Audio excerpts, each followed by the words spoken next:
आज ओडिशा रे स्वतंत्र शिक्षा रे प्रशिक्षण नेथिबा आशायी मानक समस्यार समाधान निमंते ऑल ओडिया स्वतंत्र शिक्षा प्रशिक्षण अनुष्ठान फेडरेशन रो सभापति डॉक्टर विभूति भूषण महापात्रଙ୍କ अध्यक्षतारे अनुष्ठित प्रेसमिट रे संपादक डॉक्टर नारायण चंद्र पति और समस्त प्रशिक्षण अनुष्ठान मुख्य माने उपस्थित थिले।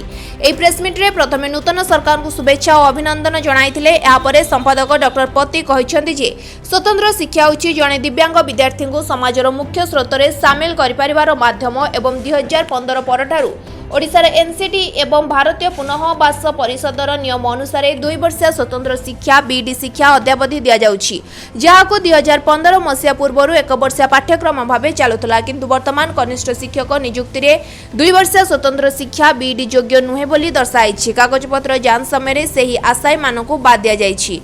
एहा फଳରେ अनेक आशायी चिंताग्रस्त अछंती। साधारण विद्यालय गुड़िकरे स्वतंत्र शिक्षक नियुक्ति पाई पीडब्ल्यूडी एक्ट 1995, आरपीडब्ल्यूडी एक्ट 2016 एवं आरटीआई एक्ट 2009 रही। ए सबु थिले मध्य साधारण विद्यालय रे स्थायी स्वतंत्र शिक्षक नियुक्ति होय नै बोली डॉक्टर पति कहिसंती। माने हमर जो विभाग आमे जो विभाग बा जो आईन अंडर रे आमे फंक्शन करूछु सेटा होची persons with rights of persons with disability act 2016 और rehabilitation council of India act 1992 आमे जो शिक्षा आईन अच्छी से शिक्षा आईन अंडर रे आमे फंक्शन करूना। तेणु आमे आमर जो पेरेंट डिपार्टमेंट ये आमर सामाजिक सुरक्षा और भिन्नक्षम सशक्तिकरण विभाग तार जो प्रमुख सचिव अछंती आमे तांको पाखरे गोटे दरखास्त देइछु। ये जो सबू समस्या है समस्या को विस्तारित भाव में आम तादे व्याख्या करछु एवं जो आईन सब रही से आईन कॉपी देइछु देकी आमे ताको दरखास्त करिछु। से आमको आश्वासना देइछंती जे से सरकार पाखरे बा मंत्री पर्यंत जीव बोली मु शुणीचे फाइल, कारण यहाँ गोटे बड़ कौन इश्यू यहाँ सेक्रेटरी लेवल ये हेनी खाली शुणीचे मंत्री मध्य जीव। तेणु आमको आश्वासना मिली सरकार ठारू जे से निश्चित भाव में यहाँ जो ठीक है। तेणु या परिवर्तन हवा दरकार निष्पत्ति शिक्षा विभाग ओडिशार मो प्रेसिडेंट ताशर मु कहबी जे 2 वर्षिया कोर्सटा प्रथमे एनसीटी न जाणिकी 2015 मसीहार सर्कुलर अनुसार आमर parent body rehabilitation council of India 2 वर्ष कला इटा एनसीटी जानती से लिखी से चिठी दे एनसीटी नॉर्म को फिलअप कर 2 वर्ष कल।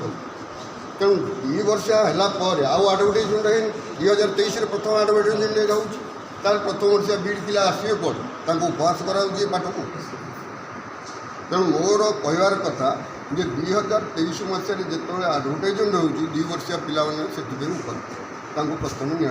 द्वितीय कथा है मिनिमम क्वालिफिकेशन जो मिनिमम क्वालिफिकेशन नॉर्म अनुसार जड़े 2 वर्षिया बीड करदेला कौन असुविधा है।